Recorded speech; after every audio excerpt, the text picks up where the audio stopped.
నమస్కారం. శుభమస్తు కార్యక్రమానికి స్వాగతం.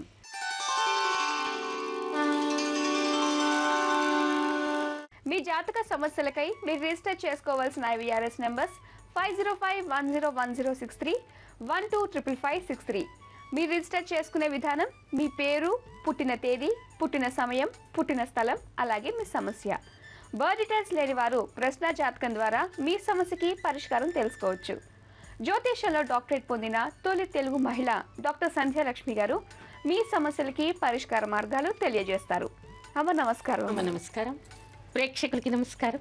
ఈ రోజు మన శుభమస్తు కార్యక్రమంలో హనుమ జయంతి రోజు హనుమంతుడికి ఏ విధంగా పూజ చేయాలి, అదే విధంగా చెవుడు ఉన్నవారు ఎలాంటి పరిహారాలు చేసుకోవాలి, ఎలాంటి దానాలు చేయాలి, ఏ ఉపాసన చేసుకోవాలి, ఇలాంటి ఆసక్తికరమైన విషయాల గురించి మనం తెలుసుకోబోతున్నాం.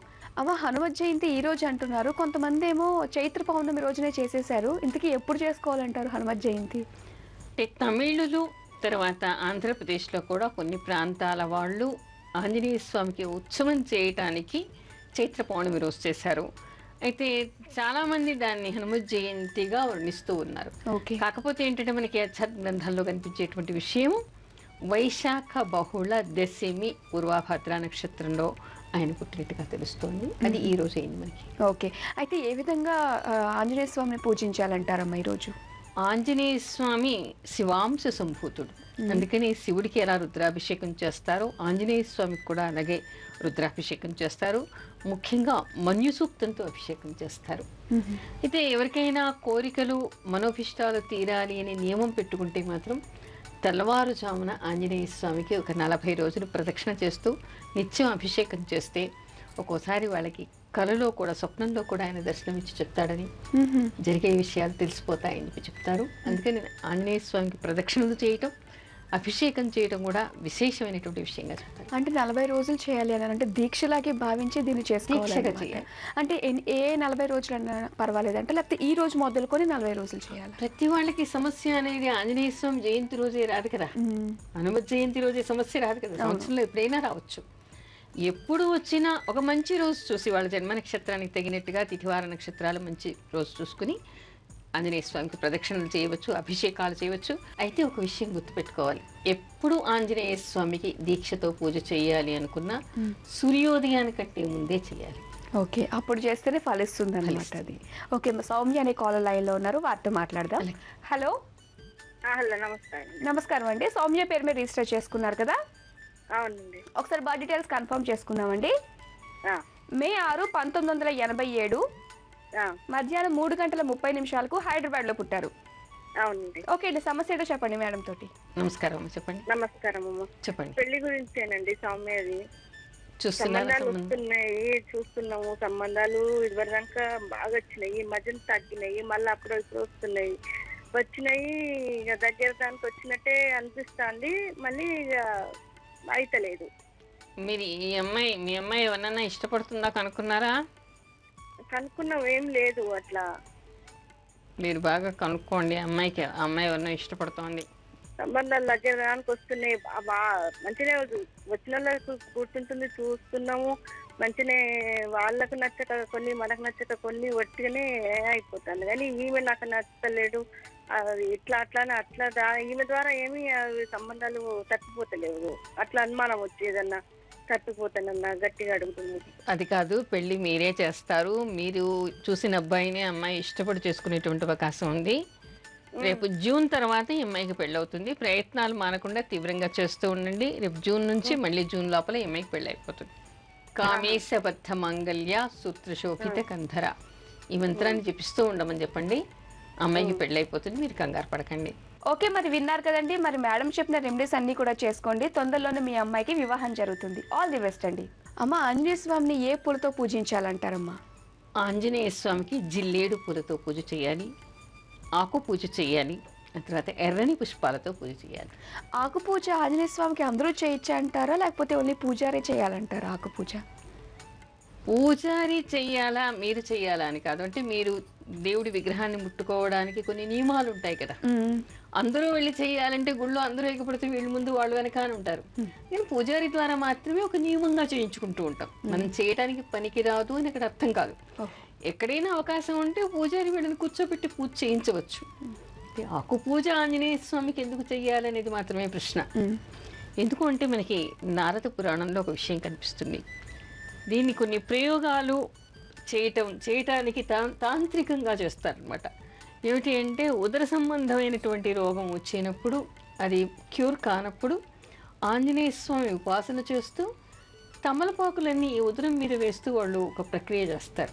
ఓహో. తర్వాత ఏమిటంటే ఆంజనేయ స్వామికి ఆకు పూజ చేయటం అనేటువంటిది మనకి వచ్చింది. అంటే దీనికి మనకి సైంటిఫిక్గా మెడికల్ ఎస్ట్రాలజీ మెడికల్గా చూసుకున్నా కూడా ఆంజనేయ స్వామికి చేయటం వలన మనకి రెమెడీ జరుగుతుంది అని ఒకటైతే పురాణ ఆధారం అయితే, మరొకటి ఏమిటి అంటే ఈ తమలపాకులు తినటం వలన ఉదర సంబంధమైనటువంటి వ్యాధులన్నీ పోతాయి అని. తాంబూలం తాంబూలం తీసుకోవాలి అని చెప్తారు కదా. అవును. తాంబూలం దేంతో తీసుకుంటాం మనం? తమలపాకులతో. తమలపాకులు తినటం వల్ల ఉదర సంబంధంగా ఉండేటువంటి జీర్ణకోశ వ్యాధులన్నీ కూడా పోతాయిట. దానికి తోడు దీనిలో జింక్ ఉంటుంది. ఆ జింక్ మనకి ఎంతో అవసరం అనమాట. ఎముకలు పెలుసు బారకుండా ఉండటం, మనకి ఆరోగ్యానికి ఎంతో ఉపయోగించేటటువంటిది తమలపాకు. అయితే ఉదర సంబంధమైనటువంటి రోగాలు పోవడం కోసం అని చెప్పేసి ఆంజనేయ స్వామికి పూజ చేసి ఆ ఆకుల్ని మనం ప్రసాదంగా స్వీకరించడం. ఓకే అమ్మ. అలాగే శని దోషాలు ఉన్నప్పుడు ఆంజనేయ స్వామిని పూజిస్తారు కదమ్మా. అసలు ఈ శనికి ఆంజనేయ స్వామికి ఉన్న సంబంధం ఏంటంటారు? ఇది చాలా మంచి ప్రశ్న. మీరు కొన్ని చోట్ల ఆంజనేయ స్వామి విగ్రహాన్ని చూడండి, కింద ఒక వ్యక్తిని తొక్కి పెడుతూ బోర్లా పడేసి కాలు పెట్టి నించున్నట్టుగా కొన్ని విగ్రహాలు మనకి కనిపిస్తాయి. అవునవును. చూసారు ఎక్కడైనా ఆంజనేయ స్వామిని? ఎలా చూసి ఆయన పాదాల కింద ఉండేది ఎవరో కాదు, శనీశ్వరుడు. ఎందుకు అలా తొక్కి పెట్టాడు? ఆయనకి సంబంధం ఏమిటి? ఇక్కడ సూర్య భగవానుడి దగ్గర ఆంజనేయ స్వామి సకల విద్యల్ని నేర్చుకున్నాడు. విద్యాభ్యాసం పూర్తయిన తర్వాత సూర్య భగవానుడు ఆంజనేయ స్వామికి అడుగుతాడనమాట, నాకు గురుదక్షిణగా నా పుత్రుడైనటువంటి శనీశ్వరుని తెచ్చి నా కాళ్ళ దగ్గర వెయ్యాలి అని చెప్పేసి. అంటే సూర్య భగవానుడికి పుత్రుడే శనీశ్వరుడు. అయితే ఆంజనేయ స్వామి మరి గురుదక్షిణ చెల్లించాలి కదా. శనీశ్వరుడు మరి మామూలుగా కదులుతాడా? ఆయన కూడా మామూలు వాడే కాదు. అవును. శిక్షకుడు, మహాశక్తివంతుడు, సూర్య భగవానుడి పుత్రుడు, ఆయన ధర్మాత్ముడు కూడా. మరి అలాంటి వాడు మామూలు వాళ్ళకి కదలరు కదా. కానీ ఆంజనేయ స్వామి శివాంశ సంభూతుడు, సూర్యుడికి ప్రియ శిష్యుడు. అందుకని అతని కాళ్ళ కింద నొక్కి పెట్టి తీసుకొచ్చి సూర్యభగవానుడి దగ్గర గురుదక్షిణగా పడేస్తాడు. ఓకే. ఈ స్టోరీ గురించి మనం చిన్న బ్రేక్ తర్వాత తెలుసుకుంటే చాలా బాగుంటుంది కదా అమ్మ. ఇప్పుడు చిన్న బ్రేక్ తీసుకుందాం అమ్మ. ఇందాక మనం మాట్లాడుకుంటున్నాం కదా బ్రేక్ ముందు, ఈ శనీశ్వరుడికి అలాగే ఆంజనేయ స్వామికి ఉన్న సంబంధం ఏంటి? తన స్టోరీ చెప్తున్నారు, డీటెయిల్గా చెప్పండి. అది అంటే గురుదక్షిణ చెల్లించటం కోసం అని చెప్పేసి ఆంజనేయ స్వామి శనీశ్వరుడిని తన కాళ్ళ కింద నొక్కి పెట్టి తీసుకొచ్చి సూర్యభగవానుడి దగ్గర పడేస్తాడు. అంటే అంతటి శనీశ్వరుడిని నొక్కి పెట్టగలిగిన వాడు, తొక్కి పెట్టగలిగిన వాడు ఒక ఆంజనేయ స్వామి మాత్రమే. అందుకని ఎవరికైనా శని దోషాలు ఉన్నాయి అంటే దానికి పరిహారంగా ఆంజనేయ స్వామిని పూజ చేయడం, శివుడికి పూజ చేయడం చేస్తూ ఉంటారు. ఓకే. అప్పుడు శని దోషాలు తొలుగుతాయి కదా. ఇంకా ఏ గ్రహ దోషాల వల్ల మనం ఆంజనేయ స్వామికి పూజించవచ్చు అంటారు? ఇది చాలా మంచి ప్రశ్న. చిన్నప్పుడు ఒకసారి ఆంజనేయ స్వామిట సూర్యబింబాన్ని ఒక పండు అనుకుని దాన్ని మింగడానికి వెళ్ళేట. రాహు అడ్డొచ్చేట, రాహుని కూడా మింగడానికి వెళ్ళేట. ఓహో. అంటే రాహుగ్రహాన్ని కూడా జయించగలిగినటువంటి శక్తి కలిగినటువంటి వాడు ఆంజనేయ స్వామి. అందుకని ఎవరికైనా రాహు దోషాలు ఉంటే చాలామంది దుర్గాదేవికి పూజ చేయాలి. నిజమే, దుర్గాదేవికి పూజ చేయాలి. అదేవిధంగా ఆంజనేయ స్వామికి చేసినా కూడా రాహు వలన వచ్చేటువంటి దోషాలు పోతాయి. అవి కూడా ముఖ్యంగా ఎలాంటివంటే కొన్ని కాంబినేషన్స్ మనకి ఇక్కడ అస్ట్రాలజికల్ చంక్ కాబట్టి ఇక్కడ బాగా చెప్పుకోవచ్చు. చంద్రుడు, శని, రాహు, చంద్రుడు, కుజుడు, రాహు, లేదా పాపగ్రహాలతో కలిసినటువంటి చంద్రుడు, పంచమాధిపతి, కుజుడు, కేతువు, ఇలాంటి గ్రహాలన్నీ కలిసినప్పుడు ఉన్మాద స్థితి కానీ, పిచ్చితనం కానీ, అంటే మన బ్రెయిన్ మన కంట్రోల్లో లేనటువంటి స్థితి కానీ వచ్చేటువంటి అవకాశం ఏర్పడుతుంది. అలాంటి స్థితిలో ఉన్నటువంటి వాళ్ళకి ఇంకొకసారి ఏమిటంటే దెయ్యం పట్టిందని ఉన్మాద స్థితికి పెడుతూ ఉంటారు. ఇలాంటి వాళ్ళకి పరిహారంగా ఆంజనేయ స్వామి ప్రదక్షిణలు చేయటం వలన, దేవాలయంలో నిద్రించటం వలన, సుందరకాండ పారాయణం చేయటం వలన, అక్కడ అభిషేకాలు చేయటం వలన ఇవన్నీ కూడా మనకి పరిహారం అవుతాయి అని చెప్తారు. కానీ రాహుకు దోషం, ఎవరైనా రాహు దోషం ఉంటే వాళ్ళందరూ కూడా ఆంజనేయ స్వామి పూజ చేయొచ్చు. ముఖ్యంగా వడమాల వేస్తుంటాం కదా, మినపప్పుతో చేసినటువంటి గారెలతో వడమాల వేస్తాం. ఆ మినపప్పు రాహుకి కారకం. రాహు దోషాలు ఉన్నటువంటి వాళ్ళు, వాళ్ళకి రాహు ఏ స్థానంలో ఉన్నాడో ఆ స్థానాధిపతికి సంబంధించినటువంటి వారంలో ఆంజనేయ స్వామికి వడమాల వేసి పూజ చేయొచ్చు. మినపిండితో జ్యోతి తయారు చేసి దీపారాధన చేయవచ్చు, ప్రదక్షిణలు చేయొచ్చు. మీకు ఇంకో విషయం తెలుసా? ఆ విషయం తెలుసుకునే ముందు శంకర్రావు అనే కాలర్ లైన్ లో ఉన్నారమ్మా, వారితో మాట్లాడదాం. అలాగే. హలో హలో హలో నమస్కారం అండి. నమస్తే అండి. శంకర్రావు పేరు మీద రిజిస్టర్ చేసుకున్నారు కదా? అవునండి. ఒకసారి వర్డ్ డీటెయిల్స్ కన్ఫర్మ్ చేసుకుందామండి. చెప్పండి. జూన్ 22, 1969 మధ్యాహ్నం 1:06 గుంటూరులో పుట్టారు. అవునండి. అలాగే బిజినెస్ బాగాలేదు అని చెప్పేసి అన్నారు. డీటెయిల్ గా చెప్పండి మేడంతో మీ సమస్య ఏంటో. అంటే ఆర్థిక ఇబ్బందులు ఎక్కువగా ఉన్నాయండి. ఏ పని చేసినా కలిసి రావట్లేదు. ఎప్పటి నుంచి? 10 సంవత్సరాల నుంచి అండి. 10 సంవత్సరాల నుంచి మీకు ఆర్థిక ఇబ్బందులు ఉన్నాయా? అవునమ్మా. బిజినెస్ బాగానే ఉంటుంది కానీ అమ్మా, ఇప్పుడు మాత్రం ఇంకొక సంవత్సర కాలం మీకు ఇబ్బంది కనిపిస్తోంది. ఆ తర్వాత బాగానే కలిసి వస్తుంది మీకు. మీరు దత్తాత్రేయ స్వామికి పూజ చేస్తూ ఉండండి. ఆ తర్వాత లక్ష్మీ కవచము, కనకధారా స్తోత్రం రోజు చదువుకుంటూ ఉండండి. తొందరలోనే మీకు కలిసి వస్తుంది. కంగారు పడాల్సిన బాగోదమ్మా అసలు. మా వారికి ఆరోగ్యం కూడా బాగోదమ్మా. ఆరోగ్యం ఏమిటి సమస్య? అంటే ఆయాసం వస్తూ ఉంటుందమ్మా. ఆయాసం వస్తూ ఉంటుందా? ఆయాసం వస్తూ ఉంటే ఆయాసానికి సంబంధించినటువంటి ప్రత్యేక మంత్రాలు ఉన్నాయి. కొద్ది రోజుల్లో మనం దానికి సంబంధించి ఆస్మాకు సంబంధించినటువంటి ఎపిసోడ్ చేస్తాం. దానికి మంత్రాలు, దానాలు అవన్నీ వివరంగా చెప్తాను.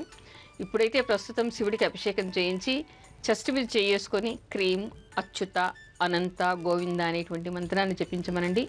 తర్వాత ఇలాంటి ఆయాసం ఉన్నటువంటి వాళ్ళకి వాతావరణాన్ని అనుసరించి ఎక్కువగా అగ్రివేట్ అవుతూ ఉంటుంది.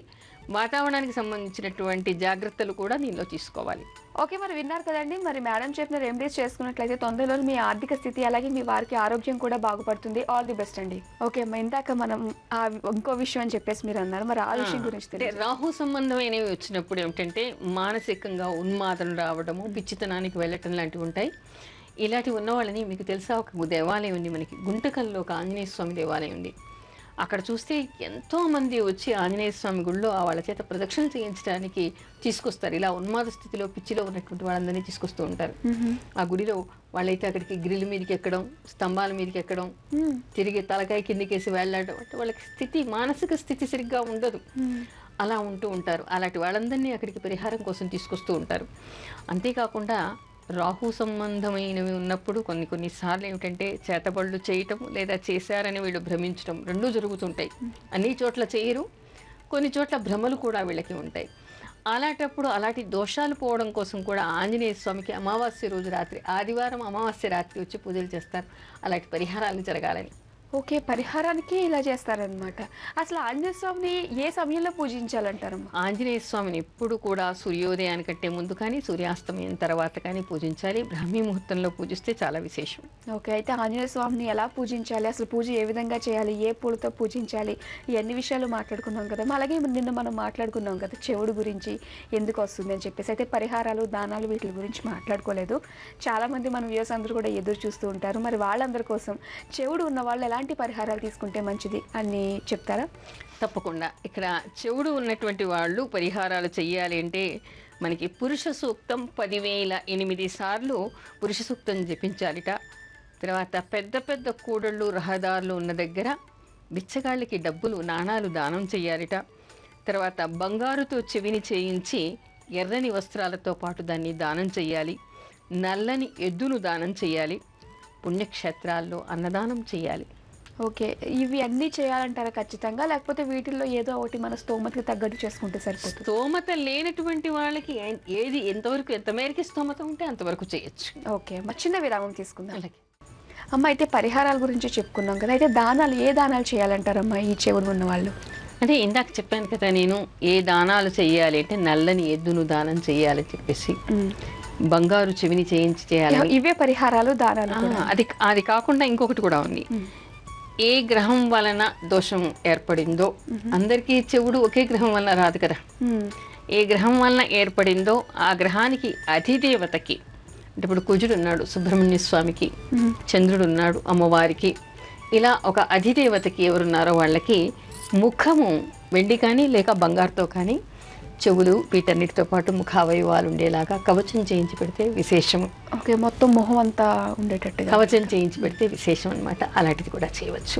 అంటే వాళ్ళకి ఏ గ్రహాల్లో లోపాలు ఉన్నాయో ఏ గ్రహాల వలన లోపం ఏర్పడిందో ఆ గ్రహాల అధిదేవతలకి. అయితే శివ పూజ కూడా చేసుకోవచ్చు అంటారమ్మా? శివ పూజ చాలా విశిష్టమైనటువంటిది. శివ పూజ చేసుకోవడం వల్ల ఎలాంటిదైనా పరిహారం జరుగుతుంది. ముఖ్యంగా మనకి శివపురాణంలో కనిపిస్తుంది దీర్ఘ వ్యాధులు. ఇప్పుడు చెవుడు అనేటువంటిది కూడా దీర్ఘకాలంగా ఉండేటువంటిది. రెమెడీ జరిగినప్పటికీ కూడా మామూలు వ్యక్తుల స్థాయికి రావడానికి చాలా టైం పడుతుంది, లేదా అసత్యం కూడా కావచ్చు. అవును. అంటే వాళ్ళు చేసేటువంటి రెమెడీ ఏ స్థాయిలో ఉందో దాన్ని బట్టి, వాళ్ళకు ఉండేటువంటి దోషం ఏ స్థాయిలో ఉందో దాన్ని బట్టి కూడా ఇవన్నీ ఆధారపడి ఉంటాయి. అయితే ఇలా దీర్ఘకాలంగా ఉండేటువంటి వాటికి శివుడికి పట్టు తేనెతో అభిషేకం చేయాలిట. ఆ అభిషేకం చేసినప్పుడు కూడా ఏమిటంటే మృత్యుంజయ మంత్రం 10,000 జపిస్తూ, లేదా ఇక్కడ మనం పురుష సూక్తం అని చెప్పుకున్నాం కదా, పురుష సూక్త పారాయణం 10,000 సార్లు చేస్తూ అది అయినంతసేపు ఆగకుండా తేనెతో శివలింగం మీద ధారపోస్తూ ఉండాలిట. ఏ వ్యక్తికి చెవుడుతో బాధపడుతూ ఉన్నారో ఆ వ్యక్తులు చేయాలి. ఓకే. అలా చేయటం వలన, ఆ తర్వాత గన్నేరు పూలతో పూజ చేయటం వలన రోగ నివారణ జరుగుతుంది. ఇలా తేనెతో అభిషేకం చేసి శివుడికి ఈ చెవుడు అనేటువంటిది పోవాలని చెప్పేసి అభిషేకం చేయాలి. ముఖ్యంగా తేనెతో అభిషేకం చేస్తున్నప్పుడు దక్షిణావర్త శంఖంతో చేయడం విశేషం. ఓహో. ఎందుకు అంటే ఆ శంఖంలో మీకు ఓంకార ధ్వని వస్తూ ఉంటుంది. ఇప్పుడు ధ్వనికి సంకేతమైనటువంటి లోపమే వీళ్ళ చెవిలో ఉంది. అవును. అందుకని ఆ ఓంకార ధ్వని వచ్చేటువంటి శంఖం ద్వారా శివుడికి దీర్ఘకాలికమైనటువంటి వ్యాధి పోవాలని తేనెతో అభిషేకం చేస్తూ ఈశ్వరుడి దగ్గర సంకల్పం చేసుకుని ఈశ్వరుడికి దండం పెట్టుకోవడం, ఈశ్వరాలయాల్లో గంటను కట్టడం. ఇది గంట కూడా శబ్దానికే కదా. అవును. గంటను కట్టడం లాంటివి చేసుకోవచ్చు. ఓకే అమ్మా, సంతోష్ అనే కాలర్ లైన్లో ఉన్నారు, వారితో మాట్లాడదాం. హలో. నమస్తే అమ్మా. హలో, నమస్కారం అండి. సంతోష్ పేరు మీద రిజిస్టర్ చేసుకున్నారు కదా? అవునమ్మా. ఒకసారి బర్త్ డీటెయిల్స్ కన్ఫర్మ్ చేసుకుందామండి. ఓకే. ఆగస్ట్ 24, 1979 అవునమ్మా. సాయంత్రం 5:45 వరంగల్లో పుట్టారు. అవునమ్మా. అలాగే మీరు రిజిస్టర్ చేసుకున్న సమస్య వివాహం కోసం కదండి? అవునండి. ఓకే, మేడంతో మాట్లాడండి. నమస్కారం అండి. అమ్మా. నమస్తే, చెప్పండి. మాట్లాడుతున్నాం, సంతోష్ వాళ్ళ ఫాదర్ని. చెప్పండి. మా బాబుది వివాహం కావట్లేదమ్మా, ఆలస్యం అవుతుంది. కుజదోషం ఏమైనా ఉందా అని. ఏమండి, కుజదోషం ఉంటే మాత్రమే వివాహం ఆలస్యం అవుతుందా? ఇక్కడ కుజదోషం ఏమీ లేదు. ఈయనకి లగ్నానికి 6 చంద్రుడికి 11 కుజుడున్నాడు. కుజదోషం ఏమాత్రము లేదు. కాకపోతే ఏమిటంటే ఈయనకి సప్తమాధిపతి పూర్తిగా అస్తంగత స్థితిలో ఉన్నాడు. అందుకని చెప్పేసి అందులో అష్టమంలో ఉన్నాడు. అయినా ఈ జూన్ తర్వాత వివాహం అయ్యేటువంటి అవకాశాలు కూడా ఉన్నాయి. ఎవరైనా ఒక పేద కన్యకి ఆ పిల్లవాడి స్వార్జితంతో కన్యాదానం చేయించండి. వివాహం అయిన తర్వాత కూడా చేయొచ్చు. తర్వాత కన్యా పాశుపత మంత్రంతో శివుడికి అభిషేకం చేయించండి. తర్వాత త్రయంబకం యజామహే సుగంధిం పత్నీవేదనం ఉర్వారుకమివ బంధనాదితో ముక్షి యమాముత. ఈ మంత్రాన్ని 1,00,000 సార్లు జపించమని చెప్పండి. తీవ్ర ప్రయత్నాలు చేయండి. జూన్ తర్వాత వివాహం అవుతుంది. ఓకే, మరి విన్నారు కదండి. మరి మేడం చెప్పిన రెమెడీస్ అన్నీ కూడా చేయించుకోమని చెప్పండి. తొందరలోనే వివాహం జరుగుతుంది. ఆల్ ది బెస్ట్ అండి. ఓకే అమ్మ, మరి అయితే ఎవరైతే చెవుడుతో బాధపడుతున్నారో వాళ్ళు ఎలాంటి పరిహారాలు చేసుకోవాలో తెలుసుకున్నాం కదా. అయితే వాళ్ళు చదువుకోవాల్సిన శ్లోకాలు లాంటివి ఏమైనా ఉన్నాయంటారా? ఉన్నాయి. మనకి చండీ సప్తశతిలో దేవీ కవచంలో మరొక అద్భుతమైనటువంటి శ్లోకం కనిపిస్తుంది. చాలా ముఖ్యమైనటువంటిది. దీనివల్ల చాలా ఉపయోగం ఉంటుంది కూడా మీకు. కపాలౌ కాళికా రక్షేత్ కన్నమూలేతు శంకరి. మరొకసారి చెవి మీద చేయి వేసుకుని అమ్మవారికి నమస్కారం చేసి చెవి మీద చేతిని పెట్టుకుని కపాలౌ కాళికా రక్షేత్ కన్నమూలేతు శంకరి అనేటువంటి మంత్రాన్ని చదువుకోవాలి. ఇది కొద్దిగా చాలా కష్టంగానే ఉంది. ఒత్తులు ఎక్కువగా పలుకుతున్నాయి ఇందులో. మరి కొద్దిగా ఏదైనా చిన్నగా ఏమన్నా మంత్రం లాంటిది ఉందంటారా? అంటే తెలుగు రానటువంటి వాళ్ళు, మీరన్నట్టు ఒత్తులు పలకలేనటువంటి వాళ్ళు ఉంటే ఇక్కడ మనకి అనేక పురాణాల్లో కనిపించేటువంటి విషయం ఏంటంటే ప్రతి జబ్బుకి ఒక ప్రత్యేకమైనటువంటి మంత్రాన్ని చెప్తూనే అది చేసుకోలేనటువంటి వాళ్ళు అచ్యుత అనంత గోవింద అనుకోమని చెప్తూ ఉంటారు. చెవి మీద చేయి వేసుకొని హాయిగా కూర్చొని ఏ పూజ చేయలేరు, ఏ అభిషేకం చేయలేరు, ఏమీ లేకుంటే హాయిగా విష్ణుమూర్తిని తలుచుకుంటూ క్రీం అచ్యుత అనంత గోవింద, అచ్యుత అనంత గోవింద అంటూ నామస్మరణ హర్నిశలు చేయండి. తప్పకుండా కొంతమేర మీకు దానివల్ల ఉపశమనం ఏర్పడుతుంది. ఓకే అమ్మ, చాలా చక్కటి విషయాలు తెలియజేస్తారు. వాళ్ళకి సమయం అయిపోయింది, మళ్ళీ వచ్చే వారం కలుసుకుందాం. ఇది వాటి శుభమస్తు కార్యక్రమం. వచ్చే వారం కార్యక్రమంలో మరిన్ని ఆసక్తికరమైన విషయాల గురించి మనం మాట్లాడుకుందాం. అంతవరకు సెలవు, నమస్కారం.